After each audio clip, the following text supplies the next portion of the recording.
તમારી મનોકામના ઘણો વખત થઈ ગયો છે અને પૂર્ણ નથી થઈ રહી. ચિંતા ના કરશો, ટૂંક સમયની અંદર મનોકામના પૂર્ણ કરવા માટેનો આજે આપણે ટોટકો જાણીશું.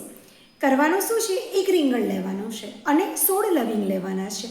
રીંગણને જમણા હાથમાં રાખવાનું છે અને લવિંગને પણ જમણા હાથમાં રાખવાના છે. ડાબો હાથ એની ઉપર મૂકી અને 3 વાર ઊંડા શ્વાસોશ્વાસની ક્રિયા કરતાં કરતાં તમારી વ્હાઇટ લાઇટ શરીરમાં લેવાની છે, બ્લેક લાઇટ બહાર કાઢવાની છે અને તમારી મનોકામના પૂર્ણ થઈ ચૂકી છે તેવું વિઝ્યુલાઇઝ કરવાનું છે. ત્યારબાદ તમારે રીંગણની અંદર એ 16 લવિંગ જે છે એ તમારી મનોકામના બોલતા બોલતા ખૂંપવાના છે. હવે આ લવિંગ ખૂંપ્યા બાદ તમારે ફરી 11 વાર વિઝ્યુલાઇઝ કરવાનું છે કે આ મનોકામના તમારી ખૂબ સરસ રીતે પૂર્ણ થઈ ચૂકી છે અને આ રીંગણને લઈ આંબાના ઝાડની નીચે ખૂંપાવી દેવાનું છે, જેનાથી 16 દિવસની અંદર તમારી મનોકામના પૂર્ણ થશે. જો તમને આ વિડીયો ગમ્યો હોય તો જરૂરથી તમારા ફ્રેન્ડ્સ અને ફેમિલીની અંદર શેર કરજો. જય શ્રી કૃષ્ણ, જય ગુરુદેવ.